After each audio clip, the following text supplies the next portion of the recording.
इस वीडियो में हम बात करेंगे जो आर्टिकल 40 चल रहा था हमारा। तो हमने इससे पहले आर्टिकल 36, 37, 38 और 39 हमने कंप्लीट कर लिया। हमने जो नीति निर्देशक सिद्धांत थे डीपीएसपी, जो संविधान के भाग 4 में और अनुच्छेद 36 से लेके जो 51 तक की व्यवस्था थी उसमें 36 से लेके 39 तक हमने कंप्लीट किया।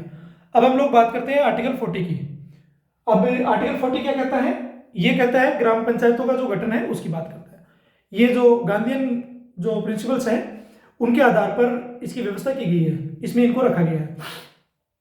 ये क्या कहता है कि जो ग्रामीण स्तर है, ग्राम पंचायत का जो स्तर है, वहां तक जो व्यवस्था है वो सुनिश्चित होनी चाहिए। उनको क्या है कि अपने जो आर्थिक, सामाजिक, राजनीतिक, इसके अलावा जो अन्य जो भौतिक जो भी व्यवस्थाएं हैं वो क्या करनी है, स्वयं से शासित करनी है। इसका आधार रखा गया कि इनका जो आधार है वो डिसेंट्रलाइजेशन जैसा होना चाहिए, कि जो शक्ति का केंद्रीकरण है वो ना होके शक्ति का विकेंद्रीकरण हो, सत्ता का विकेंद्रीकरण हो। ग्राउंड लेवल पे क्या है, ग्रामीण क्षेत्र में अपने हितों की जरूरतों के लिए अपनी जो व्यवस्था है वो स्वयं कर सके। कैसे? जो सामाजिक कल्याण है, सामाजिक न्याय है, आर्थिक व्यवस्थाएं हैं, राजनीतिक व्यवस्थाएं हैं, तो इन सभी के जो पैरामीटर्स हैं वो उनमें रोल इनका डायरेक्ट हो, चाहे सरकार चुनने की बात हो या फिर सरकार की जो एक्टिविटी है उन पर नजर रखने की बात हो। तो इनमें कई सारे जो ऑर्गेनाइजेशंस हैं वो ग्राउंड लेवल पे स्वशासित स्थापित किए गए। जैसे हम लोग बात करते हैं ग्राम पंचायतों की, इसके अलावा नगर पालिकाओं की, इनके लिए तो आप देखते हैं कि इनका जो निर्वाचन का आधार है वो भी जो है वो राज्य जो निर्वाचन आयोग है वो करवाता है। जो निर्वाचन जो है वो राज्य निर्वाचन आयोग करवाता है, जबकि केंद्र और जो राज्य के जो निर्वाचन होते हैं वो राष्ट्रीय निर्वाचन आयोग करवाता है। इसके अलावा इसमें क्या बात कही गई है, हम लोग बात करते हैं इसमें। ये कह रहा है कि राज्य सरकार जो है वो ग्राम पंचायतों को संगठित करने, उन्हें शक्तियां और अधिकार प्रदान करने के लिए कदम उठाएगी और उन्हें स्वशासन करने की इकाइयों के रूप में कार्य करने में सक्षम बनाने के लिए आवश्यक हो। मतलब आप देखते हैं कि जो ग्रामीण क्षेत्रों में जो ग्राम पंचायतें हैं तो इनके लिए आज मैं एग्जांपल देके बात करता हूं। मैं भारत के जो राजस्थान स्टेट है वहां की बात करता हूं। राजस्थान स्टेट के अंदर जो गवर्नमेंट का जो 8% आधार है वो ग्रामीण क्षेत्रों के अंदर जो कैंप लगाए जाते हैं जनता के हितों के लिए या फिर जनता की जरूरतों के लिए, जो आवश्यक जो डॉक्यूमेंट्स हैं उनको पूर्ति करने के लिए, तो वो जो सारी चीजें हैं सामाजिक न्याय के लिए, इसके अलावा और कोई पैरामीटर्स हैं, कई सारी योजनाएं हैं, स्कीम्स हैं, वो सारी यहाँ पर क्या है लागू की जा रही है। चाहे वो स्वास्थ्य के क्षेत्र में हो, एजुकेशन के क्षेत्र में हो। स्वास्थ्य में जैसे जो चिकित्सा का आधार है वो ग्राउंड लेवल पे आम जो जनता है उनके लिए डायरेक्ट कनेक्टिविटी हॉस्पिटलों के माध्यम से और चिकित्सा सुविधाएं मुहैया करवा के। इसके अलावा महिलाओं के लिए, जो गर्भवती महिलाएं हैं उनके लिए उचित जो मेडिकल फैसिलिटीज है वो वहां पर सुनियोजित तरीके से अवेलेबल हो। तीसरा, जो बच्चे हैं उनके लिए जो पोषण का आधार है वो भी यहाँ पर सुनिश्चित किया गया है, चाहे मिड डे मील योजना हो या फिर इनके लिए और जो भरण पोषण की जितनी व्यवस्थाएं हैं वो सारी चीजें। इनके अलावा आप देखते हैं स्कूल्स के अंदर तो जो महात्मा गांधी जो इंग्लिश मीडियम स्कूल ओपन किए गए हैं, जिनके अंदर जो बच्चे हैं वो जो माध्यम का आधार हो, जो पहले एक डिवाइडेड जो क्लासिफिकेशन करता था Hindi medium versus English medium, तो उन चीजों के बीच का जो खाई है उसको यहाँ ग्राउंड लेवल पे दूर करने की कोशिश की गई है। इसके अलावा आप जो और पैरामीटर देखते हैं यहाँ पर जो पेंशन का आधार है वृद्धों के लिए, महिलाओं के लिए, विधवाओं के लिए, इसके अलावा जो जो विकलांग जो कैंडिडेट हैं उनके लिए, इसके अलावा जो बालिका और इनके लिए जो छात्रवृत्ति का आधार है वो भी रखा गया, जो साइकिल्स, इसके अलावा स्कूटी प्रोत्साहन योजना, तो कई सारी चीजें हैं तो वो भी यहाँ पर अवेलेबल करवाएंगे। इसका मतलब ये है कि गवर्नमेंट के लिए वो एक जो दिशा निर्देशन है, जो ये डीपीएसपी का आधार है वो यहाँ फुलफिल किया जा रहा है। और ग्रामीण क्षेत्रों में आप देखते हैं तो जो ग्रामीण क्षेत्रों में ग्राम पंचायतों में ड्यूटी करने वाले जो सरकारी कर्मचारी है और जो अन्य विभागों में काम कर्मचारी हैं वो सभी क्या है कि लोगों से डायरेक्ट कनेक्टिविटी के आधार पर वो कैंप लगवा रहे हैं और कैंप के माध्यम से क्या है कि जनता और प्लस सरकार दोनों के बीच की जो खाई है उसको क्या किया जा रहा है, कम किया जा रहा है, उसको डायरेक्ट कनेक्टिविटी की जा रही है, मतलब सपोर्ट में रखा जा रहा है। इससे क्या होगा कि आम जनता की जो धारणा है वो ये नहीं रहेगी कि जो सरकार है वो हमारे लिए कुछ कर नहीं रही है। और जब आप देखते हैं कि कोई भी राजनीतिक पार्टी जब चुनाव के लिए आती है तो अपना मैनिफेस्टो जारी करती है, जिसके अंदर वो शिक्षा, स्वास्थ्य, पोषण, इसके अलावा आर्थिक क्षेत्र, राजनीतिक क्षेत्र, सामाजिक क्षेत्रों में और जो अन्य क्षेत्र हैं, रोजगार के आयाम हैं, इसके अलावा जो इंडस्ट्री है, इसके अलावा जो इंडस्ट्री के अलग अलग पार्ट है, व्यवसाय में अलग अलग है, ट्रेड एंड कॉमर्स का जो भाग है, बजट का है, तो कई सारे आधार जो है स्कूल, कॉलेज, स्किल डेवलपमेंट, कई सारे जो इसमें जो डायमेंशंस हैं, इन सभी की जो परिपाटी है वो सामने रखती है कि हम लोग इन 5 सालों के अंदर या जितना जो समय रहता है उसमें हम लोग ये काम करेंगे। और वो धीरे धीरे जनता क्या है, मीडिया के माध्यम, जो जनता है मीडिया के माध्यम से, और सरकार जनता के माध्यम से, जो मीडिया है उसके माध्यम से जनता तक वो चीजें मुहैया करवाती है। न्यूज़पेपर हो, सोशल मीडिया हो, या और टेलीकम्युनिकेशन है वो माध्यम हो। तो हम लोग इसमें आगे बात करते हैं। तो ये क्यों किया गया, वो इसीलिए किया गया। महात्मा गांधी का जो था कि अगर आप काम करें ग्रामीण क्षेत्रों में, तो ग्रामीण क्षेत्र को सशक्त बनाने के लिए क्या किया जाना चाहिए, वहां के जो संसाधन है उसका न्यायोचित वितरण हो, और प्रत्येक जो व्यक्ति वहां जो काम करने वाला है उसका उचित योगदान हो। वो अपने काम को भली भांति पूरी तरीके से जो कार्य है उसमें स्किल्ड रहता है, और वो अपने काम को ग्राउंड लेवल से करे, ताकि उसको वहीं पर क्या है, रोजगार की व्यवस्था मिल जाए। तो उसको क्या है कि किसी दूसरे के पीछे जो निर्भरता है वो क्या है, नहीं रहनी पड़े, या निर्भरता कम हो। तो सेल्फ सफिशिएंट जो विलेज थे, इसकी अवधारणा हम लोग एंशिएंट हिस्ट्री में भी पढ़ते हैं। मैं थोड़ा सा बता देता हूं कि भारत, जब मैंने पहले वीडियो में बता रखा है लेकिन फिर भी बता देता हूं कि भारत जब सोने की चिड़िया कहलाता था, तो भारत क्या है कि आत्मनिर्भर था। उसका मतलब यह था, कारण ट्रेड एंड कॉमर्स भारत के पक्ष में था, और जो निर्यात था, एक्सपोर्ट था, वो भारत में सही था। रीजन, क्योंकि भारत अधिकतम चीजें जो है वो निर्यात करता था, और आयात की चीजें मिनिमाइज थी हमारे यहाँ। कारण, क्योंकि एक तो जो मानसून का जो एरिया है, या मानसून का जो क्षेत्र है वो भारत के परिप्रेक्ष्य में आता है, तो ट्रेड एंड कॉमर्स भारत के परिप्रेक्ष्य में था। दूसरा इंटरकनेक्टिविटी, तीसरा जो मसाले या फिर जो और संसाधन थे वो सारे भारत के हित में थे। यहीं से चीजों का निर्माण करना, मैन्युफैक्चरिंग करना, और यहीं से ट्रेड एंड कॉमर्स के माध्यम से एक्सपोर्ट करना। और भारत के आंतरिक और बाह्य दोनों तरीके से क्या है कि जो सुदृढ़ता थी वो मजबूती से थी, और इस आधार पर भारत का सशक्त था। इसीलिए जब भारत अमीर था, पैसा था, और तो यहाँ पर जब कई सारे जो मामले हुए, या जो राजनीतिक व्यवस्था थी वो जैसे कमजोर हुई, तो जो विदेशी व्यवस्थाएं हैं वो यहाँ पर क्यों आक्रमण की उन्होंने। तो इस आधार पर आप देखते हैं फिर उन्होंने क्या किया, इनका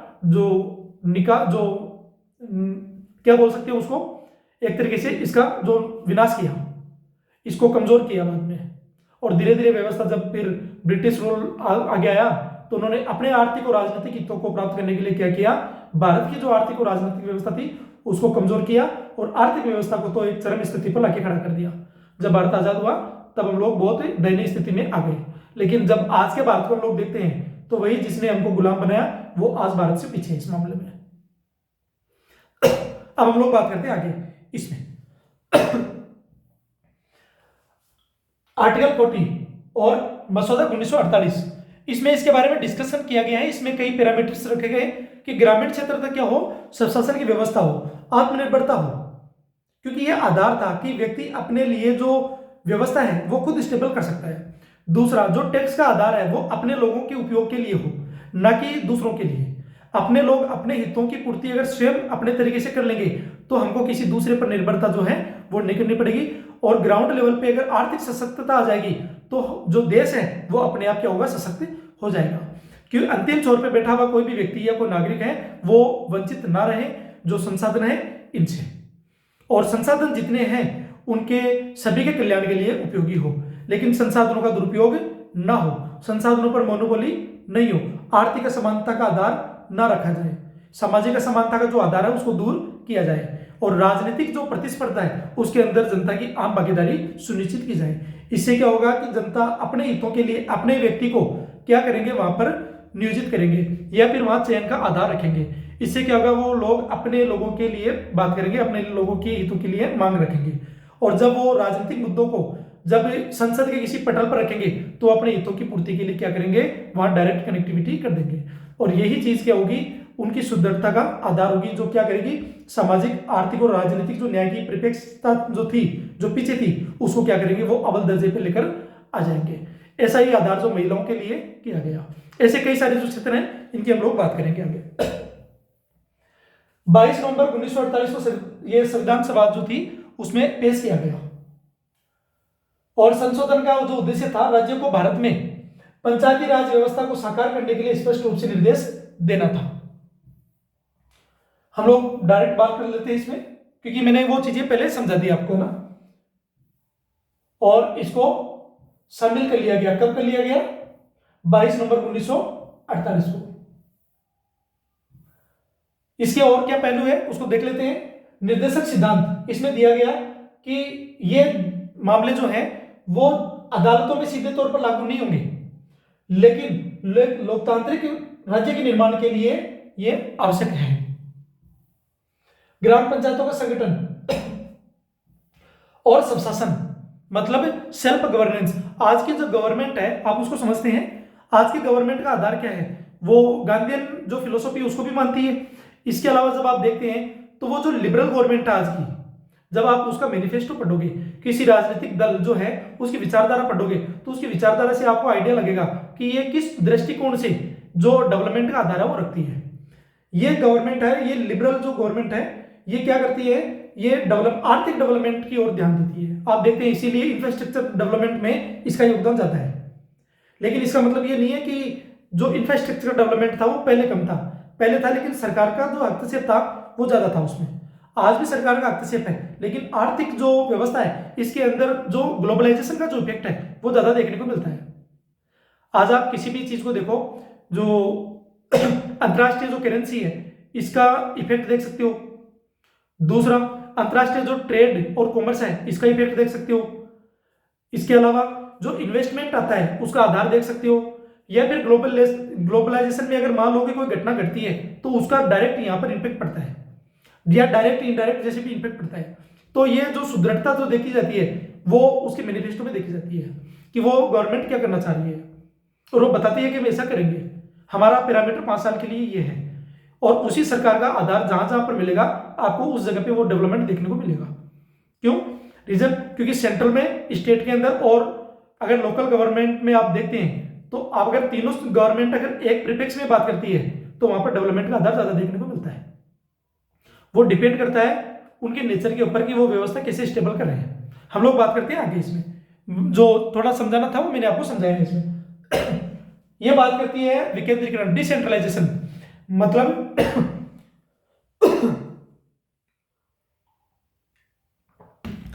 कि जो शक्ति या फिर जो सत्ता का आधार है वो किसी एक आदमी के हाथ में ना रखे, उसका डिवीजन कर दिया जाएगा, उसका विकेंद्रीकरण किया जाए, शक्ति को बांट दिया जाए। इससे क्या होगा, मोनोपोली नहीं होगी,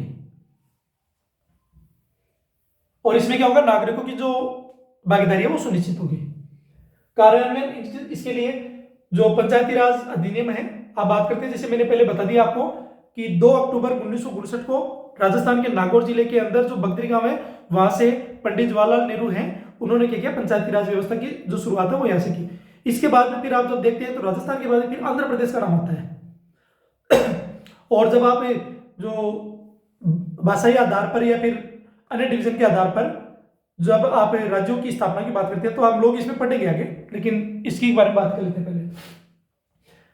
73वां संविधान संशोधन अधिनियम 1992, इन संशोधन ने पंचायती राज संस्थाओं को संवैधानिक दर्जा दिया, मतलब संविधान के अंदर एक अमेंडमेंट लाकर इसके लिए व्यवस्था की। ये 3 स्तरीय संरचना थी, ग्राम स्तर, जिला स्तर और ये देखिए जिला परिषद। ये ग्राम पंचायत और पंचायत समिति और जिला परिषद बनाकर 1940 को क्या किया, ग्राउंड लेवल पे उतारा, वास्तविकता में इसको बदल दिया गया। महत्व क्या है इसका, शासन व्यवस्था में जनता की भागीदारी सुनिश्चित करना और आम मुद्दों के लिए और जरूरतों के लिए क्या है, समाधान निकालना। ग्रामीण समुदायों को क्या है, सशक्त बनाना, जैसा कि हमने बात की थी इसके बारे में, और जमीनी स्तर पर सामाजिक न्याय को बढ़ावा देना। जब सामाजिक अन्याय में आने वाली चीजें दूर हो जाएगी तो सामाजिक न्याय अपने आप बढ़ जाएगा। गांधीवादी सिद्धांतों पर आधारित लोकतांत्रिक और आत्मनिर्भर राष्ट्र के लिए भारत की परिकल्पना का एक आधारशिला ये बनी। आर्टिकल 41 पढ़ते हैं। कुछ मामलों में काम करने, शिक्षा प्राप्त करने और सार्वजनिक सहायता प्राप्त करने का अधिकार। राज्य अपनी आर्थिक क्षमता और विकास की सीमाओं में क्या कर रहा है? राज्य अपनी आर्थिक क्षमता मतलब है कि राज्य के पास जितना आर्थिक कैपेसिटी है, आर्थिक संसाधनों की मौजूदगी है, उसके बाद जितना बजट बनता है उसकी बात की जा रही है। दूसरा, विकास की सीमाओं मतलब कि जितना आर्थिक संसाधन है और उसके आधार पर जितना डेवलपमेंट किया जा सकता है, विकास किया जा सकता है, उन दोनों के अंदर जितनी सीमाएं हैं उनके भीतर बेरोजगारी पहला, फिर बाद में वृद्धावस्था, फिर बीमारी और विकलांगता तथा अन्य अनुचित अभाव के मामलों में काम करने, शिक्षा प्राप्त करने, सार्वजनिक सहायता प्राप्त करने के अधिकार को क्या करेगी? संरक्षित करने हेतु क्या करेगी? प्रभावी प्रावधान करेगी। ये मतलब इसका। फिर बाद में आर्टिकल 41 जो है इसके ऊपर डिस्कस हुआ कब? 23 नवंबर 1948 को, और इसमें वही बात जो मैंने ऊपर बताई थी उसी चीज पर चर्चा हुई।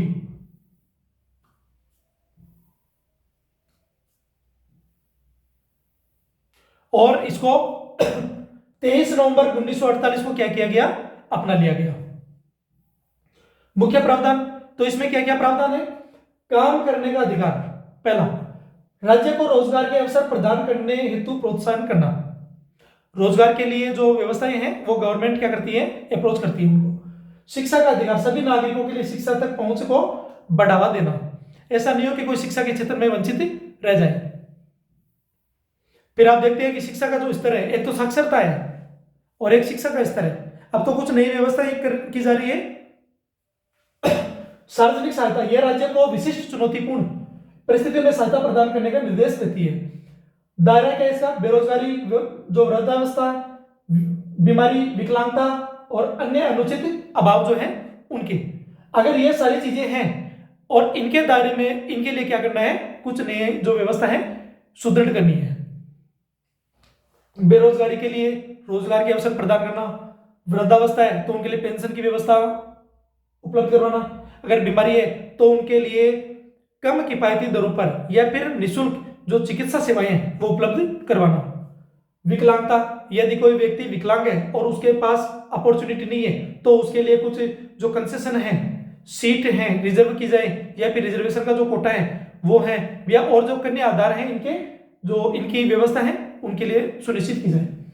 और अन्य अनुचित अभाव और जो कई सारे जो पैरामीटर हैं, अभाव हैं, उनको लेके, जैसे महिला सशक्तिकरण को लेकर बात की जाती है कि जो महिलाएं मान लेते हैं कि जो आप देखते हैं कि महिलाएं जो जब गर्भवती होती है तो उनको जो चिकित्सा व्यवस्था है वो ग्राउंड लेवल पे पास में नहीं मिल पाती है, और उनसे जो आप देखते हैं जन्म दर और मृत्यु दर का जो दायरा है वो इफेक्ट करता है।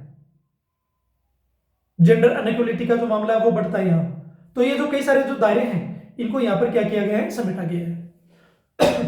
सीमा कार्यान्वयन है, एजुकेशन जो है वो राज्य की आर्थिक क्षमता और विकास पर निर्भर करता है कि किस राज्य के पास कितना जो आर्थिक है वो कैपेसिटी है, कैपेबिलिटी है, उसके आधार पर वो जो व्यवस्था है वो स्टेबल करें, डेवलपमेंट करें। सब इसमें इसका महत्व क्या है? सामाजिक न्याय को सुनिश्चित करना, गैर न्याय संगत के मौलिक अधिकारों की तरह अदालतों में लागू करने योग्य तो नहीं है, लेकिन इसके बावजूद भी यह शासन और जो पॉलिसी मेकर हैं के लिए एक महत्वपूर्ण मार्गदर्शन के लिए काम करती है, क्योंकि इन्हीं के आधार पर बताया जाता है कि लोगों की ये जरूरत है और इनके आधार पर क्या किया जाना है, कोई नई योजना बनानी है, कोई नई स्कीम्स लेके आनी है और इनके लिए कुछ पैरामीटर निर्धारित किए जाए और डेवलपमेंट किया जाए। कल्याणकारी योजनाओं की निर्माण जो नींव, उसके लिए सामाजिक सुरक्षा, पेंशन, शैक्षिक सहायता, ये सारी व्यवस्थाएं यहाँ पर की जाए। जैसे मैं राजस्थान की बात करता हूँ तो राजस्थान के अंदर जो बालिकाएं हैं उनके लिए जब आप देखते हैं तो यहाँ पर जो बच्चों के लिए या स्टूडेंट्स के लिए जो स्कूटी प्रोत्साहन योजना है, इसके अलावा साइकिल वितरण है, इसके अलावा जो बच्चे हैं जो प्राइमरी लेवल वाले तो या नर्सरी वाले तो उनके लिए जो पोषण की व्यवस्था है, खाद्यान्न की व्यवस्था है, ये यहाँ पर की जा रही है।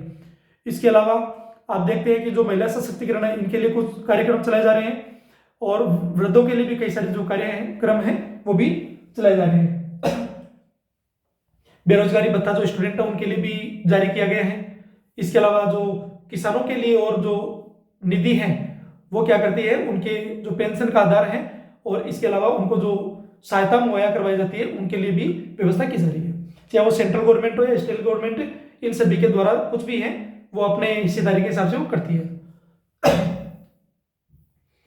फिर है आर्टिकल 42, न्याय संगत और मानवीय कार्य परिस्थितियों तथा मातृत्व अवकाश के लिए प्रावधान। राज्य सरकार न्याय संगत और मानवीय कार्य परिस्थितियों को सुनिश्चित करने और मातृत्व अवकाश प्रदान करने के लिए प्रदान करेगी। मैं एग्जांपल देता हूं आपको इसके लिए, पढ़ लेते हैं एक बार। क्या मसौदे में राज्य को सुनिश्चित ये है आर्टिकल 42 मानवीय कार्य परिस्थितियों और मातृत्व राहत के लिए प्रावधान करने का निर्देश दिया गया। आप देखते हैं कि जैसे मान लेते हैं कि कोई कर्मचारी है और वो अपनी ऑन ड्यूटी पे है, और यदि मान लेते हैं कि वो अपने जो गर्भ धारण की जो व्यवस्था है अगर उस व्यवस्था में है भी एट प्रेजेंट, तो उस समय क्या होता है कि उसके लिए जो समय है वो सेंसिटिव टाइम होता है। उस समय बच्चे की देखभाल, जो बच्चे की जो संरक्षण है, सुरक्षा और मातृ सुरक्षा दोनों को ध्यान में रखते हुए वो क्या करती है, जो गवर्नमेंट है या फिर जो निजी निकाय हैं जो भी हैं, कई सभी नहीं देते लेकिन कई आधार हैं, तो वो क्या करते हैं कि छुट्टी का प्रावधान रखते हैं उनके रेस्ट के लिए। तो उनके लिए अवकाश की व्यवस्था रखी गई है कि भाई जब तक डिलीवरी कंप्लीट ना हो और वो, तो उसके लिए एक पैरामीटर समय निर्धारित किया गया है, तो वहां तक क्या कर सकते हैं, वो जो छुट्टी का जो लाभ है वो ले सकते हैं। 23 नवंबर 1948 को संविधान सभा ने बिना किसी संशोधन, बिना किसी चर्चा प्रस्ताव के इसको पेश किया गया और इसको पारित कर लिया गया, क्योंकि वुमेन्स एम्पावरमेंट की बात की गई और महिलाओं के सशक्त की बात की गई और उनकी जरूरत के लिए बात की गई। मुख्य प्रावधान, न्याय संगत और मानवीय कार्य परिस्थितियां, क्योंकि हम लोग देखते हैं जैसे रूरल क्षेत्र के अंदर जो आंगनबाड़ी केंद्र हैं ये भी स्टेबल किए गए, तो बच्चे हैं तो उनके लिए व्यवस्थाएं की गई है। और महिलाओं को क्या है, वहां पर रोजगार जो एम्प्लॉयमेंट है वो जनरेट किया गया उनके लिए। राज्य को श्रमिकों के लिए यह है न्याय संगत और मानवीय कार्य परिस्थितियां, जो मैंने बताया पहले कि राज्य को श्रमिकों के लिए सुरक्षित, स्वस्थ वातावरण और उचित वेतन और उचित कार्य घंटे और समग्र कल्याण सुनिश्चित करना चाहिए, साथ ही उनकी गरिमा को बनाए रखना चाहिए। जैसे अभी श्रम कानून अभी आए हैं, तो उसमें जो श्रमिक है उनके कल्याण को सुनिश्चित करने के लिए यहाँ पर जो कार्य का जो टाइम है वो फिक्स किया गया है। उनके लिए जो पेंशन की व्यवस्था है, उनके लिए दुर्घटना के लिए जो पेंशन, जो बीमा की व्यवस्था है, तो कई सारे जो पैरामीटर इसमें नए जोड़े गए। तो ये कहीं ना कहीं यहीं से इंक्लूड है। और आज गवर्नमेंट जब सशक्त है या फिर आर्थिक रूप से सशक्त है, तो वो क्या करिए, इनको या जो एजुकेशन है वो कंप्लीट करिए या इनको कार्यान्वित करिए।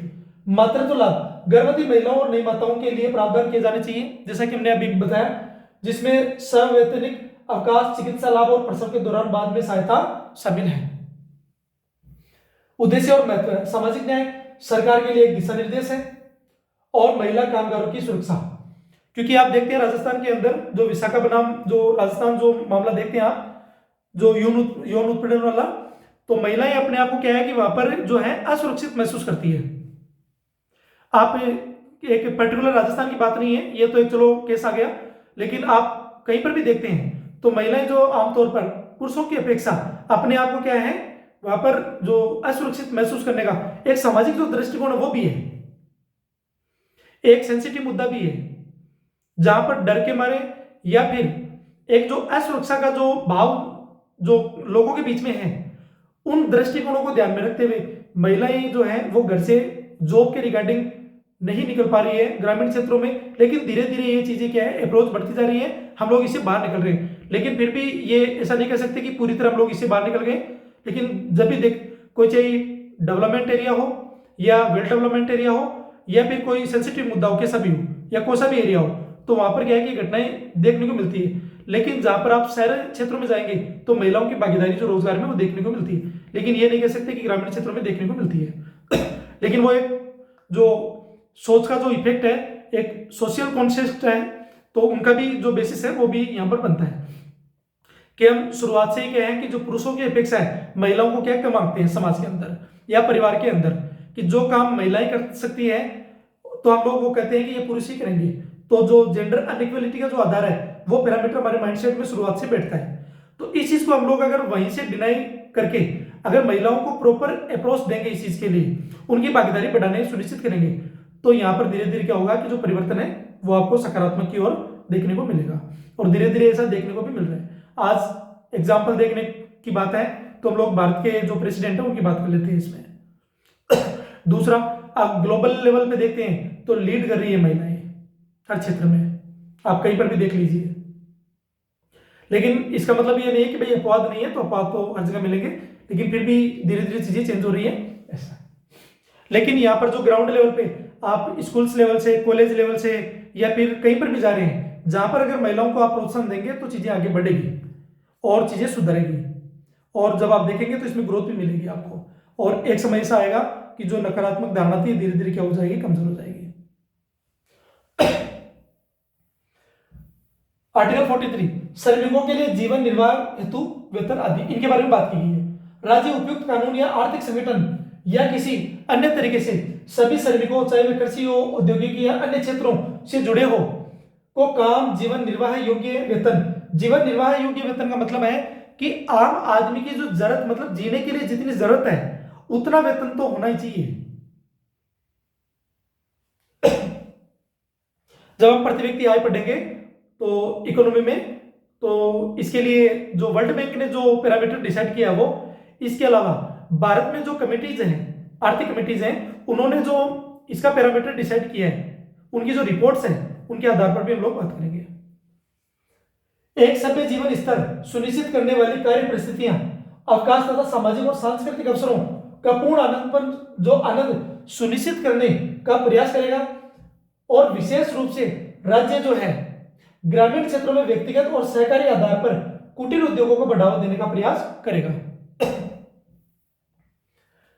23 नवंबर 1948 को संविधान सभा में बहस हुई, इस पर डिस्कस हुआ, और इसका उद्देश्य श्रमिकों के हितों की रक्षा और उनको बढ़ावा देना था।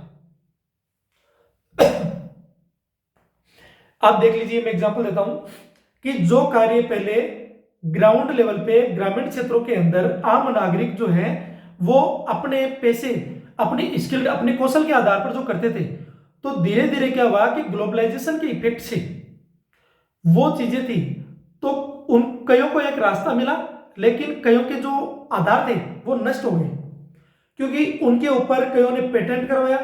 दूसरा, अपनी उन स्किल जो स्किल थी, कौशलता थी, उसको क्या हुआ कि मॉडर्नाइजेशन के परिप्रेक्ष्य में ना ले जाके उन्होंने क्या किया कि एक नई जो कॉन्स्टेंट थी उस चीज में चेंज कर दिया, उनको परिवर्तन कर दिया, मतलब है उसको मॉडर्नाइजेशन, मॉडिफाई कर दिया गया, और इसको एक ग्राउंड लेवल पे छोड़ दिया गया। तो जो कार्य का आधार था, आज की गवर्नमेंट ऐसा नहीं है कि ऐसा नहीं कर रही है, जो कल्चर एस्पेक्ट है उसको ध्यान में रखते हुए रूरल एरिया में कई ऐसे आधार तय किए गए जहां ग्रामीण क्षेत्रों की जो कल्चर्स के द्वारा जो बनाए हुए जो प्रोडक्ट थे उनको नेशनलाइजेशन किया जा रहा है, चाहे वो हथकरघा उद्योग में हो या फिर वो अन्य जो भी उद्योग है, इंडस्ट्री है, उनके अंदर धीरे धीरे लाया जा रहा है, उनको एक नया आयाम दिया जा रहा है, डायमेंशन दिया जा रहा है, उनको मॉडिफाई किया जा रहा है। आप देखते हैं जयपुर या दिल्ली के अंदर एक मेला लगता है ऐसा, तो यहाँ पर जो भी व्यक्ति अपने कौशलता के आधार पर कई चीजों का निर्माण करके वहां लेके जाता है, तो वो चीजें वहां पर नाम होती है, वहां सेल आउट होती है। तो कई सारी जो चीजें हैं उनके बारे में हम लोग बात करते हैं इसमें आगे।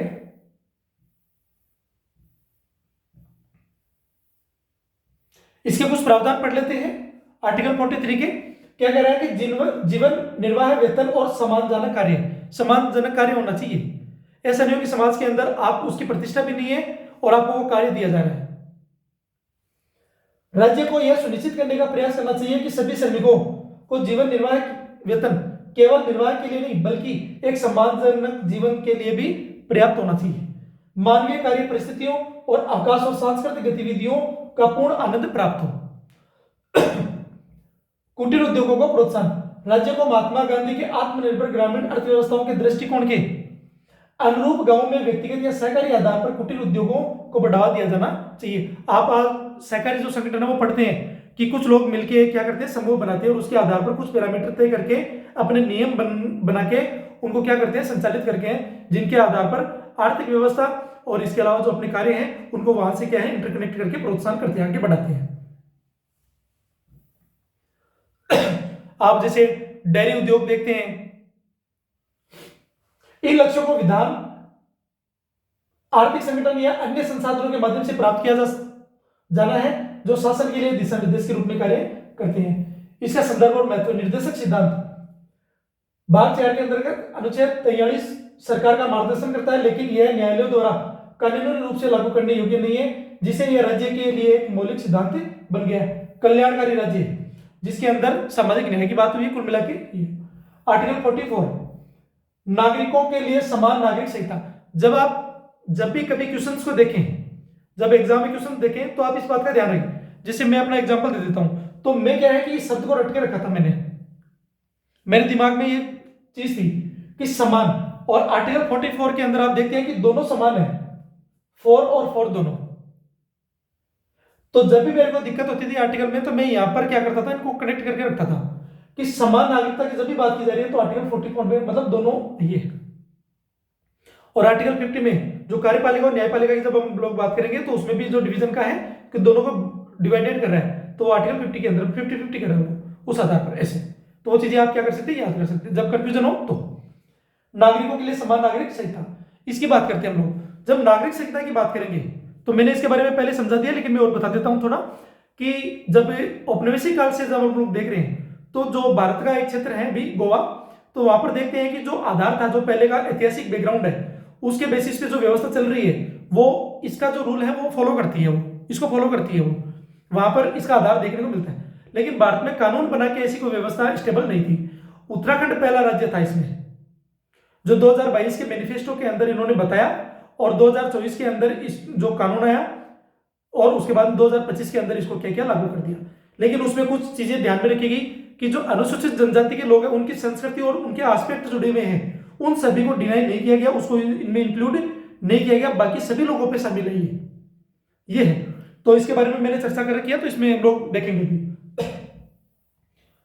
राज्य भारत के सभी क्षेत्रों में नागरिकों के लिए एक समान नागरिक संहिता सुनिश्चित करने का प्रयास करेगा। आप देखते हैं कि चाहे आप मुस्लिम विवाह अधिनियम, आप चाहे हिंदू मैरिज एक्ट, आप इसके अलावा अन्य जो हैं, उन सभी के लिए अपने अपने जो अधिनियम बने हुए हैं, उन सभी का जब आप आधार देखते हैं, तो सभी को देखते हैं कि सब अपने अपने आधार पर देखते हैं, सबके अलग अलग रूल है, अलग अलग नियम है।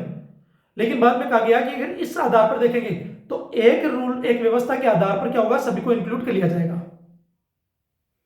इससे क्या होगा कि सभी के अंदर जो वितरण का जो सिस्टम है वो नहीं होगा, और एक व्यवस्था पे अगर हम लोग बात करेंगे, तो सबके लिए समानता की बात आएगी वो, क्योंकि समान न्याय पाने के लिए हमको एक जगह आना पड़ेगा। लेकिन यहां पर क्या है, विरोधाभास है किसका, डाइवर्सिटी का, विविधता का, अपनी मान्यताएं, अपनी वेशभूषा, अपना कल्चर, अपने और जो अन्य आयाम जुड़े हुए हैं, उन सभी की बात करते हैं या जो शर्तें हैं वो उन सभी की। इस पर 23 नवंबर 1948 को बहस हुई, और राज्य को पूरे भारत में एक समान नागरिक संहिता लागू करने का निर्देश दिया गया।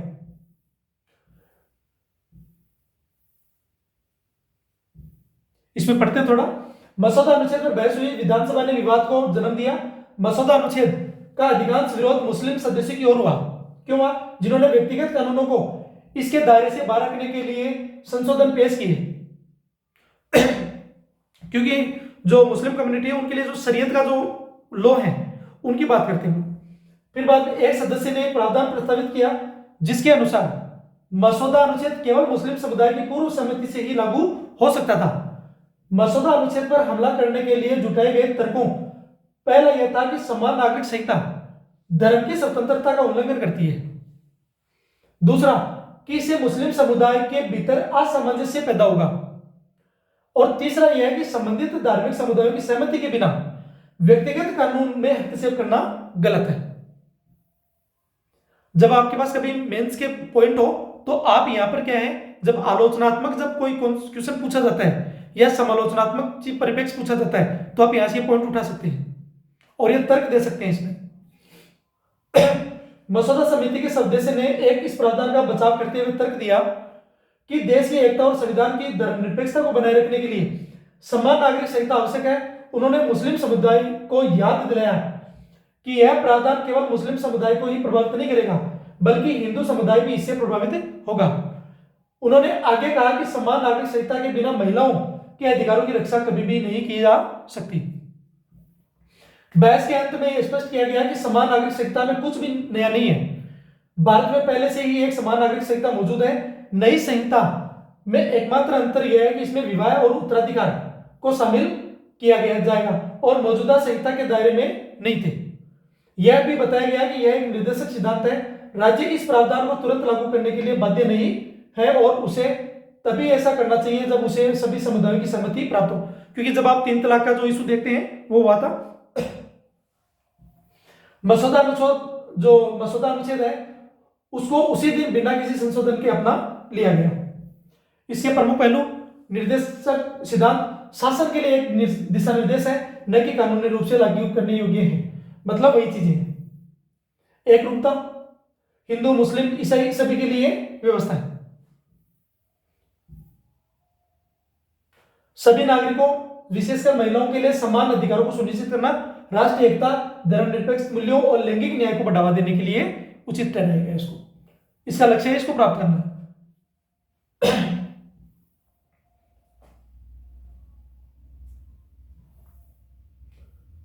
हम उत्तराखंड का इसमें जिक्र कर लेते हैं, वैसे है नहीं लेकिन एक बात कर लेते हैं इसमें।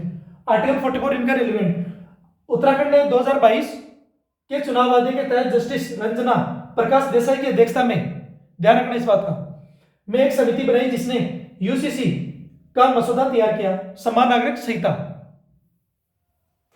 फरवरी 2024 में उत्तराखंड विधानसभा ने इस विधेयक को पारित किया, ध्यान रखना डेट। फिर बाद में इसे देश का पहला राज्य बन गया जिससे यूसीसी लागू किया गया। फिर बाद में उत्तराखंड यूसीसी एक्ट 2024, समान नागरिक संहिता अधिनियम 2024 उत्तराखंड का वह ऐतिहासिक कानून है जो राज्य के सभी नागरिकों के लिए विवाह, तलाक, विरासत, उत्तराधिकार में गोद लेने और भरण पोषण जैसे व्यक्तिगत मामलों में धर्म, जाति और लिंग से परे एक समान नियम लागू करना, जिसका मुख्य उद्देश्य लैंगिक समानता स्थापित करना है, जिससे बहुविवाह पर रोक, बेटियों और बेटों को समान संपत्ति अधिकार, लिव इन संबंधों का अनिवार्य पंजीकरण और सभी के लिए एक समान विवाह पंजीकरण की व्यवस्था जैसे प्रावधान शामिल है। और यह कानून 27 जनवरी 2025 को लागू हो चुका। इसमें कुछ मुख्य बातें, एक समान कानून है, सभी के लिए व्यवस्था हमने पढ़ ली अंदर कि हिंदू धर्म, मुस्लिम, ईसाई, सिख और जो बाकी है के लिए शादी, तलाक, उत्तराधिकार और गोद लेने की जो व्यवस्था है उनके लिए बात की गई है। फिर बाद में विवाह आयु लड़कों के लिए 21 और लड़कियों के लिए 18। बहुविवाह पर रोक, एक से अधिक पत्नी रखने पर रोक। आप किसी परिस्थिति में दूसरी विवाह कर सकते हैं लेकिन पहले से जो तलाक है वो व्यवस्था कंप्लीट होनी चाहिए जुडिशरी के अकॉर्डिंग, तब जाके आप क्या कर सकते हैं, दूसरा विवाह कर सकते हैं, लेकिन उसमें सहमति अनिवार्य है। लिव इन रिलेशनशिप का पंजीकरण करना अनिवार्य होगा और इसके नियमों का उल्लंघन करने पर सजा या जुर्माना हो सकता है। साथ ही इनसे जन्मे बच्चों को वैध माना जाएगा। संपत्ति अधिकार, बेटे और बेटे को संपत्ति में समान अधिकार मिलेंगे। आप देखते हैं जो पहले सिस्टम था, कभी जो उत्तराधिकार और इसके अलावा जो प्रॉपर्टी राइट्स है इसकी बात करेंगे डिटेल से, तब हम लोग इसको पढ़ेंगे। वसीयत, सभी धर्मों के लिए वसीयत विल के नियम एक समान होंगे। ऐतिहासिक कदम, उत्तराखंड आजादी के बाद यूसीसी लागू करने वाला पहला भारतीय राज्य बना। मुख्य प्रावधान दायरा, यह सभी निवासियों, ध्यान से पढ़ना इसको, राज्य के बाहर रहने वाले सहित पर लागू होता है, लेकिन अनुसूचित जनजातियों को इसमें शामिल नहीं किया गया है। अब वो क्वेश्चन यहां से कर सकता है कि ये सभी जो निवासी है सभी पर लागू होता है, ध्यान रखना। विवाह और तलाक, बहुविवाह, 3 तलाक, हवाला, इद्दत पर प्रतिबंध, 60 दिन के भीतर पंजीकरण अनिवार्य, देरी होने पर जुर्माना, विवाह रद्द नहीं होगा। विवाह की आयु पुरुषों के लिए 21 और महिलाओं के लिए 18। लिव इन रिलेशनशिप, शादी के बिना जो एक जीवन साथी की तरह जो समय व्यतीत करना उसको बोलते हैं, लेकिन जिसमें दोनों की जो सहमति है वो भागीदारी रहती है। शुरू करने या समाप्त करने के लिए अनिवार्य पंजीकरण या पंजीकरण न करने पर दंड 6 महीने तक उसमें जेल का प्रावधान है। और भी जो हम लोग आईपीसी, सीआरपीसी और बीएनएस की जो धाराएं पढ़ेंगे अलग से, तो उनमें देखेंगे। उत्तराधिकार, महिलाओं के लिए समान संपत्ति अधिकार, बच्चे की अभिरक्षा, तलाक के बाद मां को 5 वर्ष की आयु तक बच्चे की अभिरक्षा प्राप्त होती है। आर्टिकल 45, 6 वर्ष से कम आयु के बच्चों के लिए प्रारंभिक बाल्यावस्था देखभाल और शिक्षा का प्रावधान, यहां से जो आर्टिकल 21 है मौलिक अधिकार में, तो वहां इसको कनेक्ट किया गया। राज्य यह सुनिश्चित करने का प्रयास करेगा कि सभी बच्चों को 6 वर्ष की आयु पूरी होने तक प्रारंभिक बाल्यावस्था देखभाल और शिक्षा प्रदान करेगा। 23 नवंबर 1948 को इस पर डिस्कस हुआ और इसमें 14 वर्ष से कम आयु के बच्चों के लिए मुफ्त और अनिवार्य शिक्षा का प्रावधान किया गया।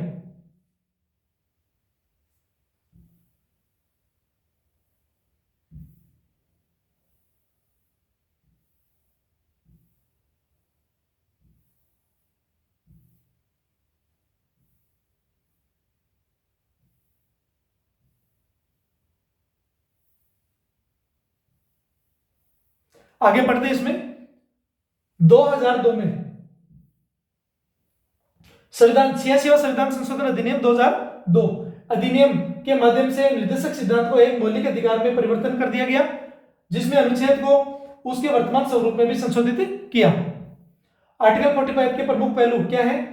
बाद में 6 वर्ष से कम आयु के बच्चों के लिए प्रारंभिक बाल्यावस्था देखभाल और शिक्षा।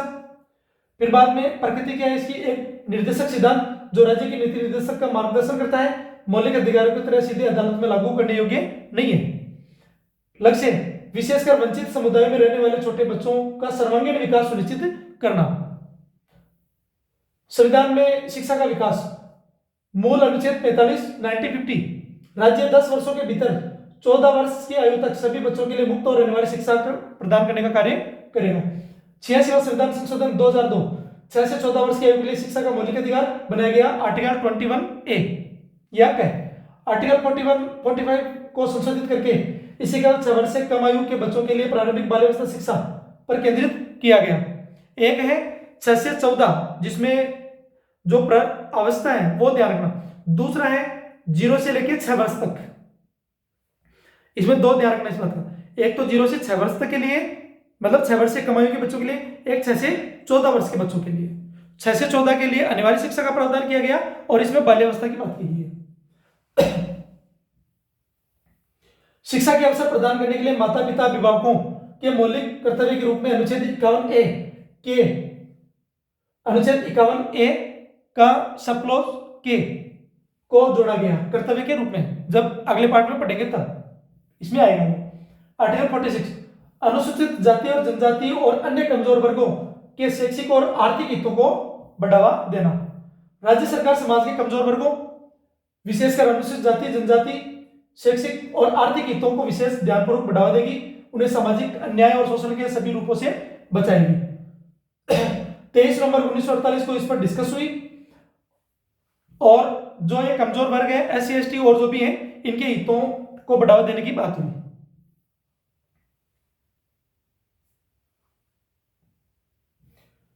चर्चा का मुख्य मुद्दा अनुसूचित जाति शब्द के दायरे से संबंधित था। एक सदस्य ने अनुसूचित जाति के स्थान पर किसी भी वर्ग या धर्म के पिछड़े समुदाय शब्द का जाति की परिभाषा सीमित है और इसमें सिख प्रस्ताव रखा और तर्क था कि अनुसूचित जो SC है उनकी परिभाषा सीमित है और इसमें सिख रामदासी ओडे वाल्मीकि चमार जैसे कई पिछड़े समुदाय शामिल नहीं है। मसौदा समिति के अध्यक्ष ने टिप्पणी की कि समय यह संशोधन अनावश्यक है। अनुसूचित जातियों की सूची तैयार करते समय इस पर विचार किया जा सकता है। विधानसभा ने इस पर बिना किसी संशोधन के उसी दिन अर्थात 23 नवंबर 1948 को इसको अपना लिया गया। इसमें क्या पहलू है? शिक्षा और अर्थव्यवस्था।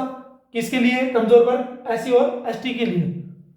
राज्य का कर्तव्य क्या है? सभी इनके हितों को ध्यान में रखकर क्या किया जाए? इनको शोषण और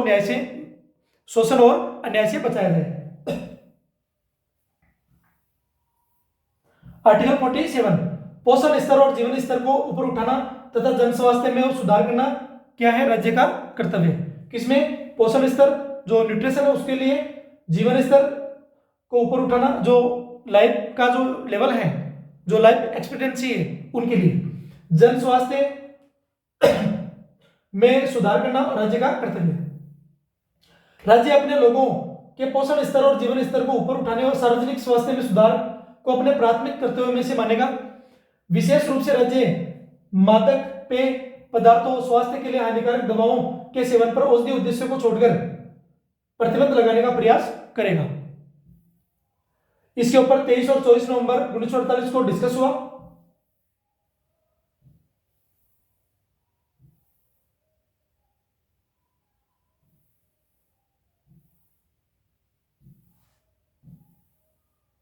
और 24 नवंबर 1948 को इसको अपना लिया गया। इसके कुछ पहलू क्या है? ये राज्य के जो प्राथमिक कर्तव्य है, पोषण का स्तर बढ़ाना, जीवन स्तर में सुधार करना, जन स्वास्थ्य में सुधार करना। किन चीजों को रोकने की बात हुई थी? जो मादक पदार्थ है और स्वास्थ्य के लिए जो हानिकारक है उनके लिए। लेकिन अगर वो औषधीय रूप में, अगर दवाओं के रूप में अगर इनमें कुछ चीजें काम आ रही है तो उनको छोड़ के बाकी चीजों को। डीपीएसपी के भीतर संदर्भ।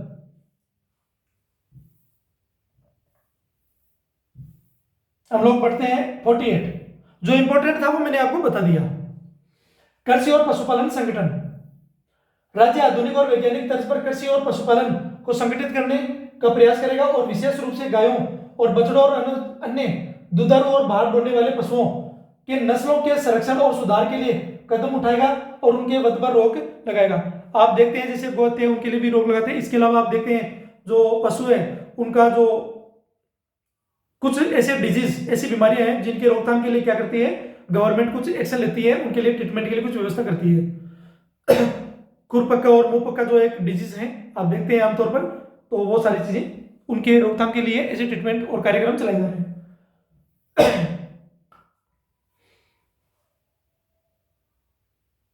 अनुच्छेद 38A, अब इसका कनेक्ट किससे है? आर्टिकल 48 का मसौदा संविधान 1948 का हिस्सा नहीं था। इसे विधानसभा के एक सदस्य ने 24 नवंबर 1948 को पेश किया।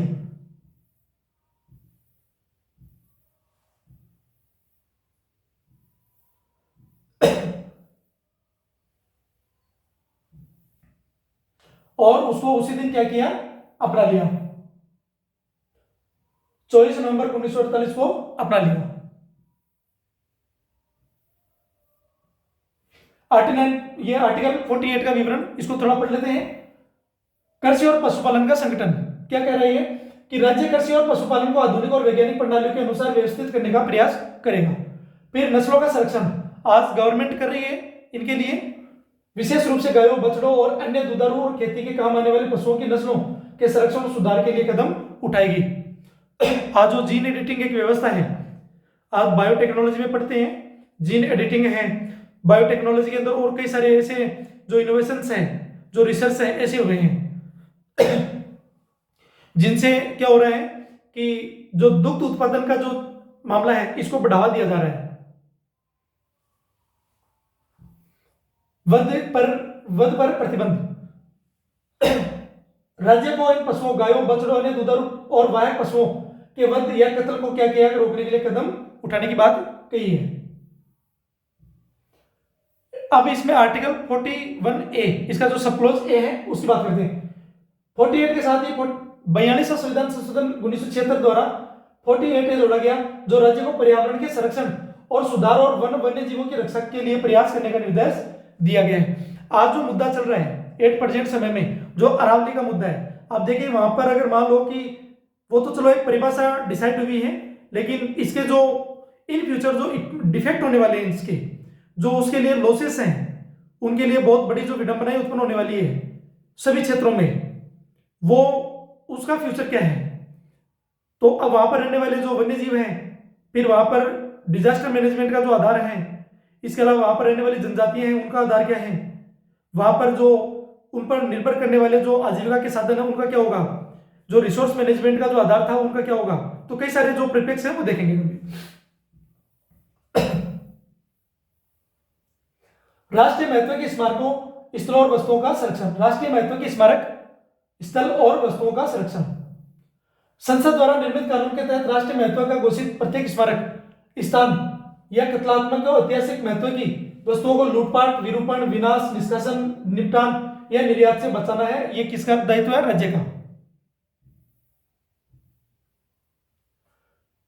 आप एक मूवी है और उस मूवी में क्या होता है कि एक व्यक्ति जो क्या करता है कि भारत की जो एक ऐतिहासिक स्थल है, जो भारत का एक प्रतीकात्मक जो आधार है, उसको वो क्या करता है कि सेल कर देता है, बेच देता है वो प्रॉपर्टी के तौर पे।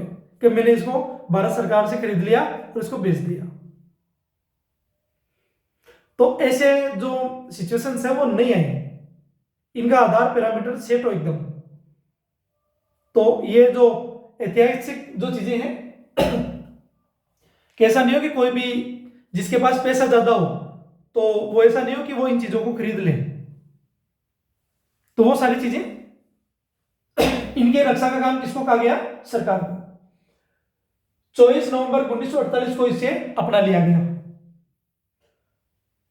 फिर बाद में संसद द्वारा निर्मित कानून के तहत वाक्यांश को बाद में संविधान 7वां संशोधन अधिनियम 1956 द्वारा जोड़ा गया। इसके कुछ पहलू पढ़ते हैं 1949 के। राज्य का कर्तव्य, सरकार राज्य सांस्कृतिक विरासत के संरक्षण के रूप में कार्य करने का संवैधानिक दायित्व डालता है। आज देखते हैं कि जो हमारी जो विरासत स्थल है इसमें कई सारी चीजें जोड़ी गई। अब धीरे धीरे अब देखो कितना फास्ट जुड़ रहा है वो, जो यूनेस्को की जो साइट से उसके अंदर भारत के कितने स्थानों को जोड़ा गया। धारा यह उन स्मारकों, स्थानों और वस्तुओं जैसे मूर्तियां, पांडुलिपियां पर लागू होता है जिन्हें संसद राष्ट्रीय महत्व का उनको घोषित करती है। हानि से सुरक्षा, इन वस्तुओं की सुरक्षा, विरूपण, विनाश, अनधिकृत निष्कासन या अवैध निर्यात, तो इनको गलत तरीके से ना हो। गैर न्याय संगत, ये एक शासन के लिए दिशा निर्देश है। कुल मिलाकर वही है कि ये न्यायोचित व्यवस्था नहीं है, गैर न्यायोचित व्यवस्था है। क्रियान्वयन, भारतीय पुरातत्व सर्वेक्षण, यह कार्य कौन करता है? अक्सर भारतीय पुरातत्व सर्वेक्षण ASI जैसी संस्थाओं के माध्यम से किया जाता है इनका क्रियान्वयन। आर्टिकल 50, कार्यपालिका से न्यायपालिका का पृथक्करण।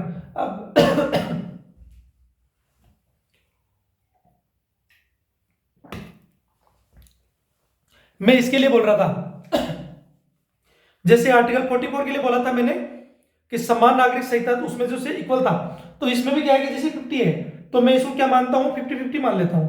अब 50-50 है मतलब आधा आधा है, तो ये क्या है? कार्यपालिका और न्यायपालिका, मतलब 50 इधर 50 इधर। तो इसको क्या करता है? अलग करता है। दोनों के कार्य जो शक्ति हैं दोनों को अलग करता है, डिवीजन का काम करता है। इसीलिए आप अपने हिसाब से सोच सकते हैं, मैंने अपने बारे में बताया। राज्य या फिर राज्य की सार्वजनिक सेवाओं में न्यायपालिकाओं को कार्यपालिका से अलग करने के लिए कदम उठाएगा।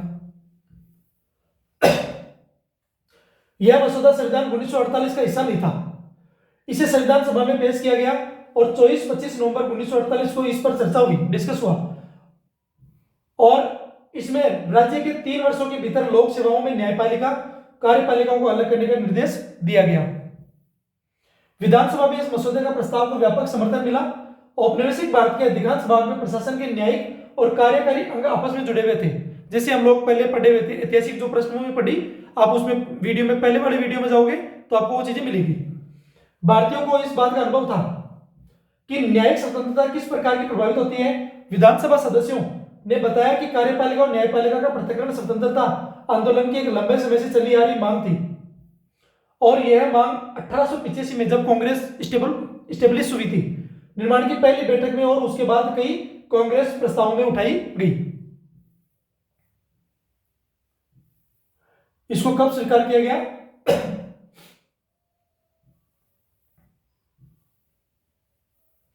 25 नवंबर 1948 को संशोधन सहित मसौदा अनुच्छेद को अपना लिया गया। तो आर्टिकल 50 तक हमने, आर्टिकल 30 से लेकर 50 तक कब कब अपनाया गया है सारी डिटेल पढ़ी है। वही चीजें हैं जो एक बार पढ़ लेते हैं। आर्टिकल 15 के भाग, जो ये भाग संविधान के भाग 4 में डीपीएसपी के अंतर्गत यह अनिवार्य है कि राज्य लोक सेवाओं में पब्लिक सर्विस में कार्यपालिका से न्यायपालिका को अलग करने के लिए कदम उठाए, जिसका उद्देश्य कार्यपालिका के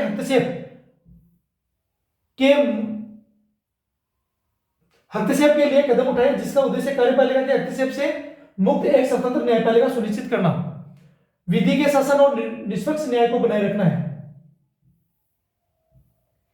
इसके कुछ पहलू, उसके उद्देश्य क्या है? लोकतंत्र की आधारशिलता, न्यायिक स्वतंत्रता स्थापित करना, न्यायालय और न्यायाधीशों पर कार्यपालिका के प्रभाव को रोकना। दायरा, यह सार्वजनिक सेवाओं पर लागू होता है, जिसका अर्थ है कि पृथक्करण प्रशासनिक और कार्य कानून प्रवर्तन भूमिकाओं का विस्तार होना चाहिए और न्यायिक कार्यों पर अतिक्रमण कर जो क्या कर सकती है, अतिक्रमण कर सकती है। अगर सरकार मान लो मोनोपोली कर ले तो न्यायिक कार्यों में हस्तक्षेप करेगी तो वो जो एकदम जो निष्पक्ष न्याय की व्यवस्था है वो स्टेबल नहीं हो पाएगी। सरकार बारंबार क्या करेगी, अपने जो व्यवस्था है उसको उसमें हस्तक्षेप करके न्यायपालिका में हस्तक्षेप करेगी और उससे क्या होगा, जो न्यायिक जो व्यवस्था है वो डिस्टर्ब होगी और वहां पर क्या होगा, फिर जो न्याय की जो व्यवस्था है वो नहीं हो पाएगी।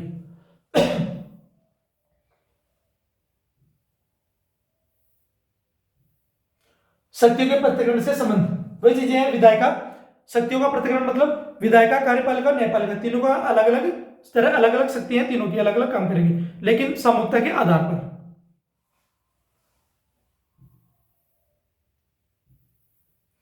फिर है आर्टिकल 51, ये अंतरराष्ट्रीय शांति और सुरक्षा को बढ़ावा देने की बात आती है। इसमें क्या है, पहला पॉइंट, अंतरराष्ट्रीय शांति और सुरक्षा को बढ़ावा देना, राष्ट्रों के बीच न्यायपूर्ण और सम्मानजनक संबंध बनाए रखना। फिर है संगठित जन समूहों के आपस में व्यवहार में अंतरराष्ट्रीय कानून और संधि दायित्वों के प्रति सम्मान को बढ़ावा देना। आज जैसे भारत और विश्व के कई जो कंट्री है इनके बीच में जो इंटरनेशनल जो एग्रीमेंट होता है या फिर इनके बीच में जो डायलॉग्स होते हैं तो इनके बीच का आधार क्या है, इनके बीच आधार यही है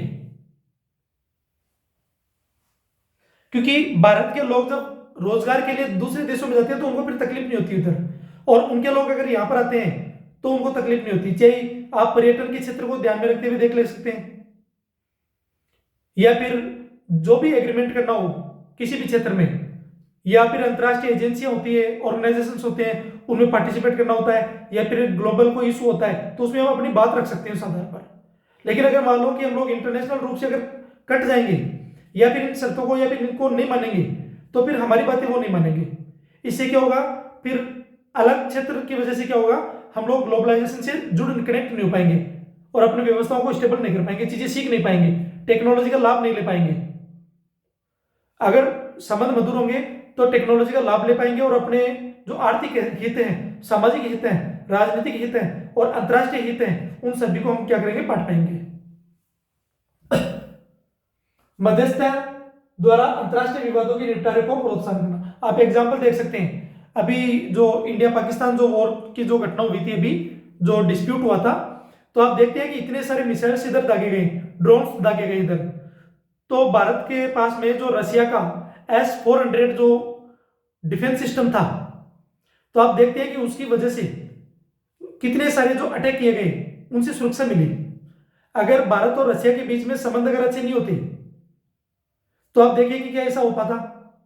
फिर बाद में ये तो कुछ इंटरनेशनल एग्रीमेंट होता है जिसके आधार पर कि यही जो एग्रीमेंट, इसी के आधार पर जो S-400 है वो चाइना को नहीं मिल पा रहा है, कारण क्योंकि वो किसी एक संधि का हिस्सा नहीं है, एक व्यवस्था का हिस्सा नहीं है वो, तो उसको नहीं, तो वहां पर S-300 मिल रहा है वो।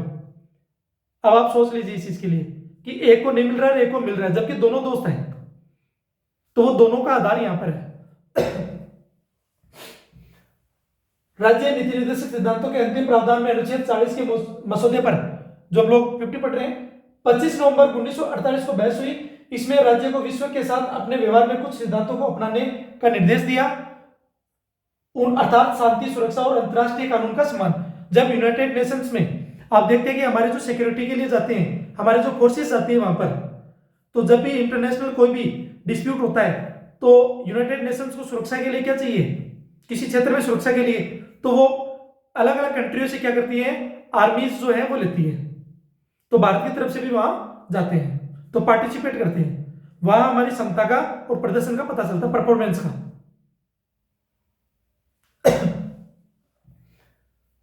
आप देखते हैं कि अगर एक और देख लेते हैं इसमें कि भारत का कोई व्यक्ति जो है या विदेश में जॉब करने जा रहा है, तो अगर उसको कोई तकलीफ हो तो भारत की जो आप देखते हैं कि विदेश मंत्रालय द्वारा वहां पर एक व्यवस्था स्टेबल की हुई है दूतावास की। जब आप वहां जाएंगे तो आपको वहां पर क्या होगा, संरक्षण मिलेगा, और जो दूतावास है वो भारत का हिस्सा है। अगर उसके अंदर कोई अटैक कर देता है उस देश के अंदर तो भारत पर अटैक माना जाता है, इसीलिए उस देश की रेस्पॉन्सिबिलिटी है कि वो उसकी सुरक्षा करे। तो आप अगर वहां पर जाते हैं तो ये व्यवस्था कब होगी, तो वो तभी होगी जब आप क्या करेंगे, ये इंटरनेशनल जो भी एग्रीमेंट है या फिर जो व्यवस्था है इसको बेहतर तरीके से करेंगे। तो ये हमारे यहाँ पर इसमें दिया हुआ है कि ये सरकार के लिए मैंडेटरी ऐसा है कि आप ऐसा कर सकते हैं, ऐसा करिए या आप ऐसा करेंगे। ये सारी चीजें हैं जो डीपीएसपी में मेंशन की हुई है आर्टिकल 51 में।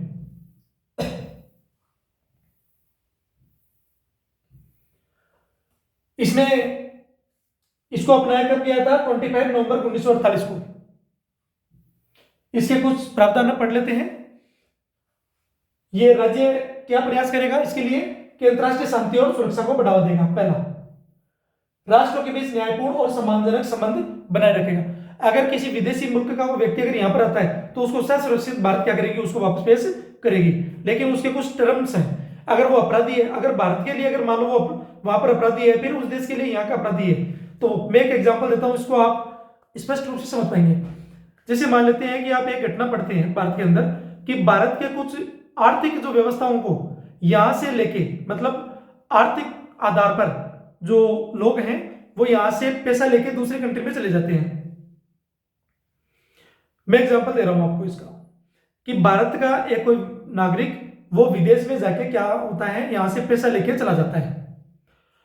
अब वो कहता है कि यहां से पैसा लेके भाग गया या उसने कोई घोटाला कर दिया, तो इसका मतलब ये नहीं है। इसका मतलब ये है कि वो उन पैसों को जो सरकार से या बैंकों से जो पैसा ले रहा है, वो भारत की सरकार की या फिर बैंकों से जो पैसा ले रहा है, वो जिस उद्देश्य से पैसा लिया है कि मुझे पर्टिकुलर इस काम के लिए पैसा चाहिए, क्योंकि जब लोन लेते हैं तो बताना पड़ता है गवर्नमेंट को या बैंकों को, तो वो जिस आधार के लिए पैसा लिया है वो पैसा उस काम में ना लगा के उन पैसों को दूसरे काम में लगाता है अपने लाभ को बढ़ाने के लिए।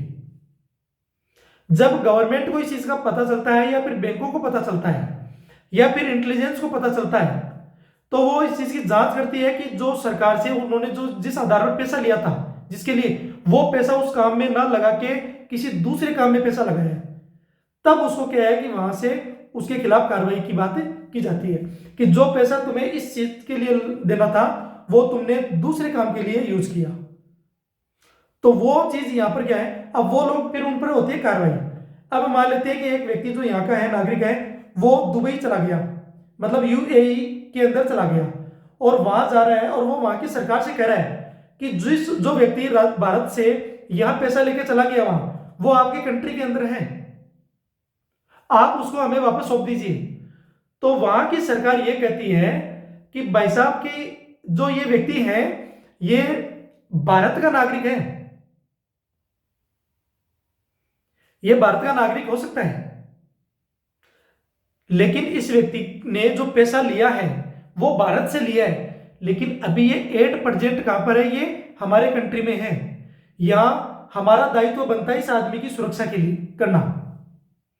तो हम लोग क्या करेंगे, इसको यहां से हमारी व्यवस्था हमारी मर्जी के बिना यहां नहीं दे सकते। अगर इन लोगों को यहां से निकाल दिया तो यहां के आधे लोग तो वैसे चले जाएंगे बाहर, जो दूसरे देशों से यहां पैसा लगा के आए हैं, तो फिर हमारी व्यवस्था तो डिसबैलेंस हो जाएगी। यहां पर यहां इंडस्ट्री में, यहां पर जो कंस्ट्रक्शन में है, जो बड़ी बड़ी कंपनियों में जो इन्वेस्टमेंट आ रहा है, इनका जो पैसा लग रहा है फिर वो चला जाएगा वापस। तो इनका संरक्षण करना हमारा आधार है और इनका जो पेमेंट आ रहा है उसकी भी जानकारी हम लोग नहीं दे सकते, ना ही तो आदमी को वापस भेज सकते हैं और ना ही इनके पेमेंट को। यह व्यक्ति आपके देश में था तब तक वहां का नागरिक था, लेकिन ये व्यक्ति हमारे यहां पर आ चुका है, तो इसका संरक्षण करना, इसकी सुरक्षा करना हमारी जिम्मेदारी है, अगर ये हमसे यहां पर सुरक्षा लेता है तो। क्योंकि यहां पर कानून व्यवस्था हमारी चलेगी, आपके देश की नहीं चलेगी। हमारे संबंध आर्थिक और राजनीतिक परिप्रेक्ष्य में अलग हैं, ये मामला अलग है, ये अलग अलग व्यवस्था अलग अलग हो सकती है। तो ये बात तो मैंने एग्जांपल देके आपको ये चीज बताई है। क्योंकि डिप्लोमेटिक जो संबंध है वो देशों के बीच में आपस में जो कूटनीति के जो बातें हैं वो आधार जो है वो दो कंट्री आपस में बैठ के करते हैं, वो डिपेंड करता है कि वो लौटाए या नहीं लौटाए। विदेश नीति का मार्गदर्शन, फिर संयुक्त राष्ट्र के सिद्धांतों का समर्थन करना, जो यूनाइटेड नेशंस जो चार्टर था उसके सिद्धांतों का अनुरूप स्थापित करना और भारतीय अंतर्राष्ट्रीय सहयोग को बढ़ावा देना। अगर मान लो कि इंटरनेशनल रूप से कभी कोई झगड़ा हो जाता है तो हम डिप्लोमेटिक तरीके से क्या करते हैं कि यूनाइटेड नेशंस के पास जाते हैं। एक बॉडी है यूनाइटेड नेशंस सिक्योरिटी काउंसिल, ये भी है। इसके अलावा और जो मानवाधिकार का जो आधार है वहां पर भी बात करते हैं। तो कई सारे जो पैरामीटर है उनको पढ़ते हैं हम लोग। आर्टिकल 51A, लेकिन ये आ गया किसमें, जो 51A, जो 51A है वो आता है मौलिक कर्तव्यों के अंदर, इसको पढ़ते हैं। लेकिन 51 जो है इसके सब क्लोज दिए हुए हैं ना, ये 51A नहीं है जो मौलिक कर्तव्य है। अंतरराष्ट्रीय संबंधों पर सरकार को निर्देश देता है और ये एक मौलिक कर्तव्य है, उसकी बात की जा रही है। यह नागरिकों जो 51A है, सॉरी 51 है, इसमें क्या अंतरराष्ट्रीय संबंधों पर राज्य सरकार को निर्देश देता है, और 51A जो है वो मौलिक कर्तव्य है। यह नागरिकों पर संविधान का सम्मान करना, सद्भाव को बढ़ावा देना, सार्वजनिक संपत्ति की रक्षा करना जैसे कर्तव्य लागू करता है जो व्यापक राष्ट्रीय मूल्यों को दर्शाता है। अब हम लोग पढ़ते हैं इसमें कुछ डिसीजन। मद्रास राज्य बनाम चंपकम 1951, तो मौलिक कर्तव्यों के लिए जो मौलिक डीपीएसपी है इनको लेके इनमें बात हुई है। फिर केरल शिक्षा विधेयक इन 1958, इसमें भी इसका जिक्र हुआ है। फिर आईसी गोलकनाथ बनाम पंजाब राज्य 1967 1967, और इसमें भी क्या हुआ, जो सर्वोच्च न्यायालय ने इन्होंने माना कि संसद मौलिक अधिकारों में संशोधन करके डीपीएसपी को लागू नहीं कर सकती। यह कहते हैं कि मौलिक अधिकार पवित्र हैं और अति महत्वपूर्ण स्थान रखते हैं। केशवानंद भारती बनाम केरल राज्य 1973, इसमें भी कुछ जो मूल संरचना है इसकी बात कही गई। मिनर्वा मिल्स लिमिटेड बनाम भारत संघ 1980, इसके अंदर भी ये बात कही गई कि 42 संविधान संशोधन 1976 के उस प्रावधान को निरस्त कर दिया गया जिसमें आर्टिकल 14, 19 और 21 पर सभी निर्देशक सिद्धांतों को प्राथमिकता दी गई। यह तर्क दिया कि निर्देशक सिद्धांतों के लक्ष्यों को मौलिक अधिकारों का निरसन किए बिना प्राप्त किया जाना चाहिए। ओल्गा टेलिस बनाम बॉम्बे नगर निगम 1985, न्यायालय ने माना कि आर्टिकल 21 के तहत जीवन का अधिकार में आजीविका का अधिकार शामिल है, जो अनुच्छेद 39A में मौलिक अधिकार और डीपीएसपी के बीच सीधा संबंध स्थापित करना है या करता है।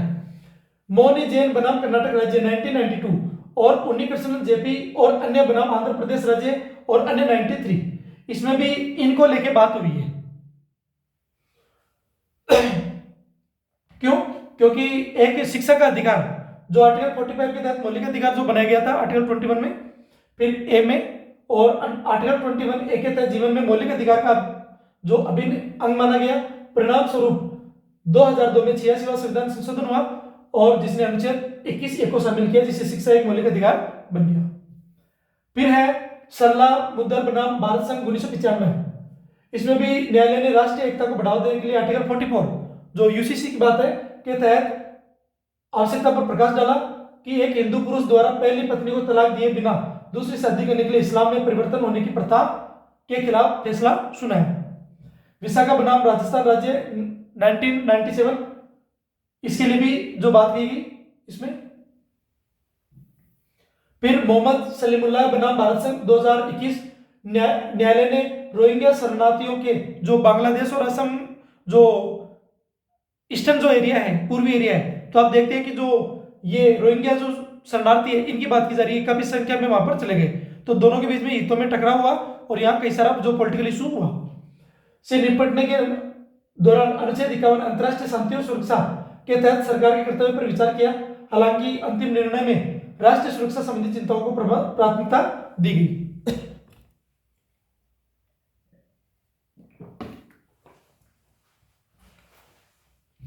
लोकतांत्रिक सुधार संघ बनाम भारत संघ चुनावी बांड मामला 2024,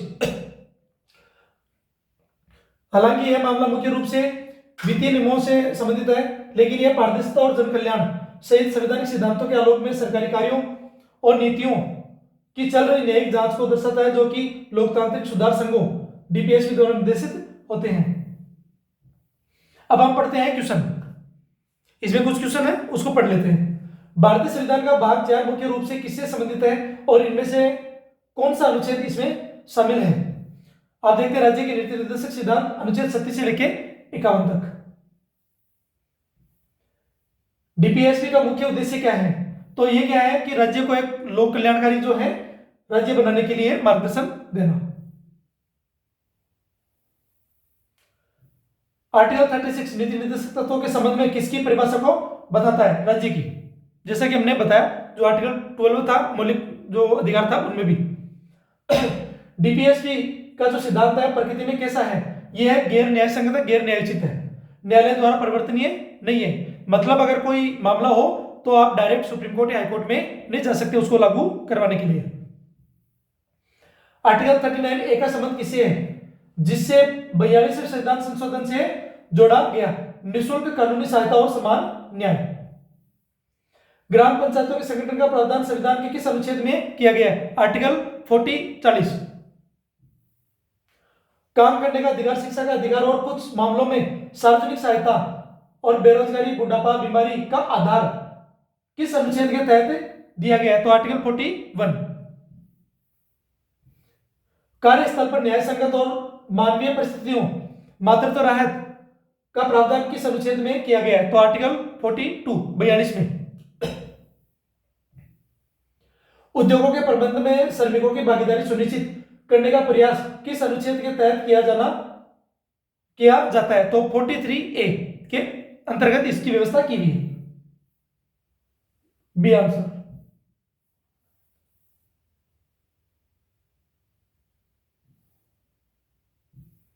फिर है सभी नागरिकों के लिए समान सिविल संहिता यूनिफॉर्म सिविल कोड का प्रावधान किस अनुच्छेद में है? तो आर्टिकल, मैंने कहा जो समान है, आर्टिकल 44। 6 से 14 वर्ष की आयु के बच्चों के लिए निःशुल्क और अनिवार्य शिक्षा का प्रावधान किस अनुच्छेद में है जो 42वें संविधान संशोधन द्वारा जोड़ा गया? तो आर्टिकल 45 में।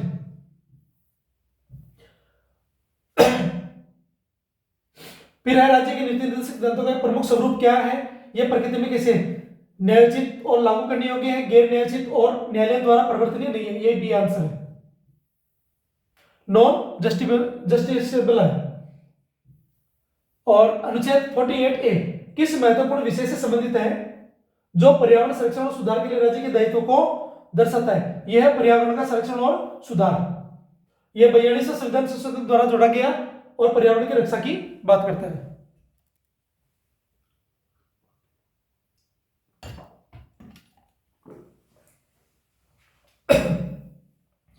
क्वेश्चन नंबर 14, आर्टिकल 49 किससे संबंधित है? जो भारत की ऐतिहासिक और सांस्कृतिक विरासत के संरक्षण के महत्व है पर बल देता है। यह राष्ट्रीय महत्व के स्मारकों और स्थानों की सुरक्षा। अनुच्छेद 51 का मुख्य उद्देश्य क्या है? अंतरराष्ट्रीय शांति और सुरक्षा को बढ़ावा देने के लिए राज्य के कर्तव्य को रेखांकित करता है। यह अंतरराष्ट्रीय विवादों का मध्यस्थता से समाधान और राष्ट्रों के बीच सम्मानपूर्ण संबंध। भारतीय संविधान के भाग 4 का मुख्य उद्देश्य क्या है और यह सिद्धांत सरकार के लिए किस प्रकार का मार्गदर्शन करते हैं? देश के शासन में मौलिक होना और जन कल्याण को बढ़ावा देना। भारतीय संविधान का अनुच्छेद 49 राज्य को निम्नलिखित रक्षा करने का जो निर्देश देता है, किस चीज में देता है? राष्ट्रीय महत्व, कलात्मक और ऐतिहासिक महत्व के स्मारक स्थल और वस्तुएं।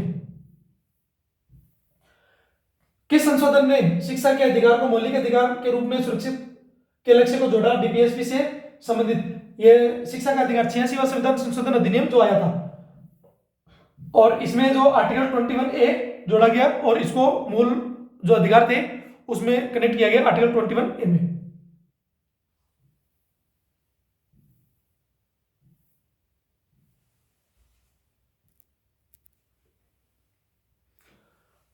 फिर जो क्वेश्चन आगे, भारतीय संविधान का अनुच्छेद 41 मुख्य रूप से निम्नलिखित में से संबंधित है। किससे संबंधित है?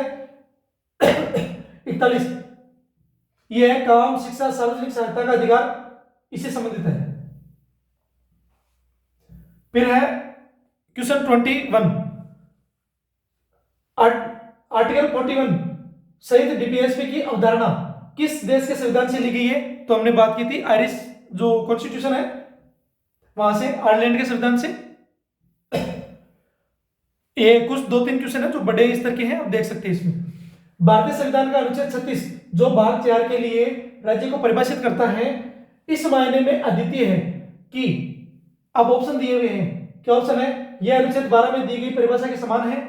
यह राज्य की अवधारणा को संवैधानिक परिभाषा से परे निकायों जैसे स्वायत्त निकायों को शामिल करने के लिए विस्तारित करता है। ग ऑप्शन, यह अनुच्छेद 12 से परिभाषित को अपनाता हो लेकिन नीति निर्माण के लिए इसके अनुप्रयोग पर जोर देता है। और घ, यह एक स्वतंत्र परिभाषा है जो केवल राज्य के विधायी कार्यों पर लागू होती है और कार्यकारी पर नहीं। बिल्कुल ये सही है, ये सही है। यह अनुच्छेद 12 से परिभाषित को अपनाता है लेकिन नीति निर्माण के लिए इसके अनुप्रयोग पर जोर देता है। कौन सा? ये आर्टिकल 36, क्योंकि ये परिभाषा को बताता है।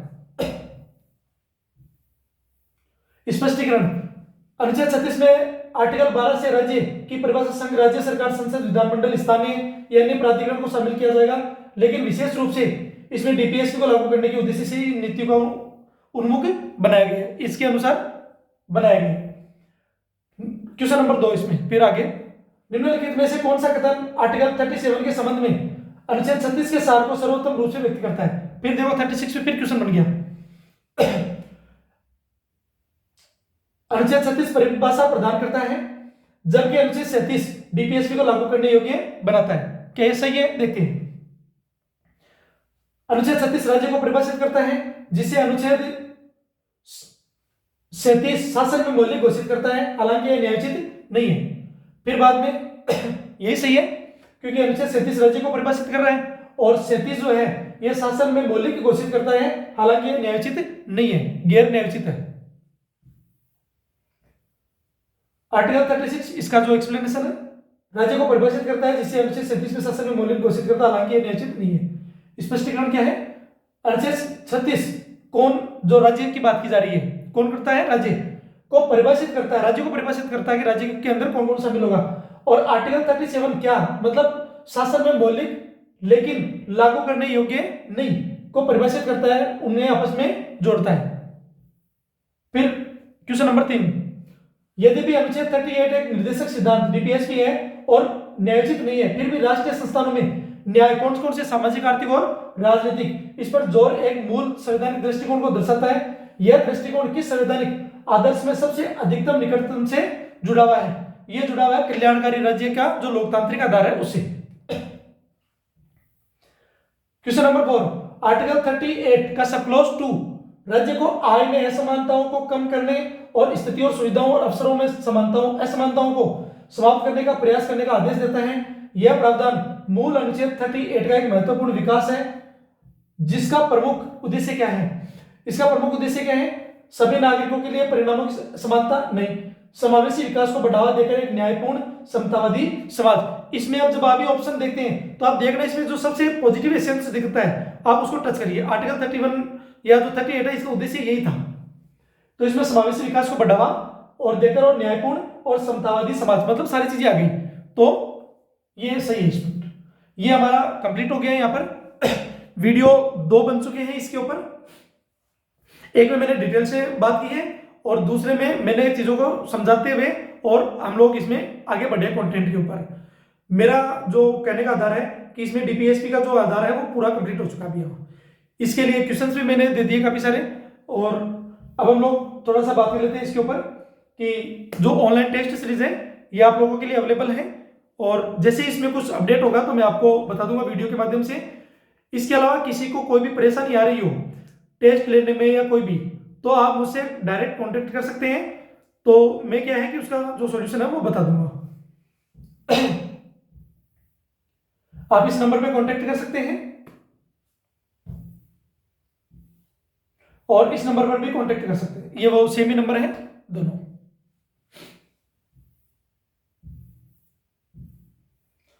हम लोग अब ये वीडियो यहां पर कंप्लीट हुआ है। ये फिर भी अगर मान लेते हैं कि कभी शब्दावलियों में या कोई फैक्ट में आगे पीछे चीजें हो जाती है तो आप मुझे कमेंट के माध्यम से बता सकते हैं और वीडियो को आप क्या करें, शेयर कर सकते हैं। इससे क्या होगा कि जो स्टूडेंट्स या जो तैयारी करने वाले स्टूडेंट हैं वो जब यहाँ तक इस चीज तक पहुंचेंगे तो उनको वो रियलाइज होगा आपको मजा आता है ये इंपॉर्टेंट नहीं है, ये आपके एग्जाम के लिए कितना इंपॉर्टेंट है ये ज्यादा जरूरी है। मुझे कोई टीचर अच्छा लगता है, मुझे कंटेंट अच्छा लग रहा है, डजंट मैटर। मैटर ये करता है कि मेरी एग्जाम में ये रेलिवेंट है कि नहीं, क्या इससे मुझे लाभ मिलेगा कि नहीं, वो ज़्यादा चीज़ें ज़रूरी है। और जो मैं कह रहा हूँ इस मामले में कि जो बोलने का आधार है यहाँ पर कि वो ये है कि यहाँ पर किसी को भी कोई बीच कैटेगरी में नहीं रखा गया है, कोई गलत ना सोचे इस चीज़ के लिए कि कोई पर्टिकुलर किसी व्यक्ति, किसी धर्म, किसी क्षेत्र या किसी मुद्दे को लेके हम लोगों ने बात की है। हम बिल्कुल तटस्थता से बात करते हैं, न्यूट्रल होकर बात करते हैं, क्योंकि हमारा दायित्व यही है। और दूसरा, जो सही कंटेंट है वो आप तक पहुंचाइए। फिर भी अगर यहाँ पर कुछ प्रिंटिंग में या फिर कुछ मिस्टेक हो जाती है तो आप मुझे कमेंट में बता सकते हैं। और जब ये वीडियो आपके पास पहुंचे तो आप इस वीडियो को पूरा देखें और रेगुलर देखें इसको, ज़्यादा टाइम नहीं, स्पीड बढ़ा के देख सकते हैं, क्योंकि मैं जब चीज़ें समझाता हूं तो इसमें टाइम लगता है। क्योंकि चीज़ों को ग्राउंड लेवल पे जब मैं समझाता हूं चीज़ों को आसान भाषा में, तो आपको टाइम भले लगे, लेकिन जब आप आगे जाकर इसको तैयार करेंगे तो आपको उतना टाइम लगेगा नहीं, क्योंकि शब्दावलियों का ही गेम है इसमें। एग्जाम में शब्दावलियां समझ में नहीं आती तो दिक्कत होती है। मैं आपको धीरे धीरे चीज़ें, हम लोग आगे बढ़ रहे हैं और चीज़ें समझ में भी आती आ रही है। फिर भी अगर किसी को समझ में नहीं आ रही है तो आप मुझे बता सकते हैं। जो मेरी बोलने की स्पीड है, इसको कम करना है, ज़्यादा करना है, कैसे क्या करना है, मुझे बता सकते हैं। जब लाइव सेशन स्टार्ट होने लग जाएगा तो फिर मैं आपको समय बता दूंगा कि समय में लाइव रहूंगा, तो आप मुझसे डिस्कस कर सकते हैं और हम लोग आपस में जो कम्युनिकेट है वो भी कर सकते हैं। आपकी और जो मेरी कम्युनिकेशन है उसके आधार पर हम लोग कंटेंट को भी और एक अलग जो डायमेंशन है वो दे सकते हैं। तो मैं इस आधार पर कहूंगा। और टेस्ट सीरीज के लिए किसी को भी दिक्कत हो और जो एग्जाम आ रही है उन सभी के लिए मैंने कहा कि राजस्थान का जो एग्जाम लग रहा है, चाहे सीईटी का हो या फिर आरएस का एग्जाम लगे, चाहे आगे आने वाले समय में, या फिर और कोई एग्जाम हो जैसे एसआई सब इंस्पेक्टर का एग्जाम हो या किसी भी स्टेट के अंदर कोई भी एग्जाम हो, तो इसमें आने वाले जो ये जनरल स्टडीज के सब्जेक्ट हैं तो आप देखेंगे कि इनसे बियॉन्ड क्वेश्चंस न के बराबर जाने वाले हैं। ध्यान रखिए इस बात का।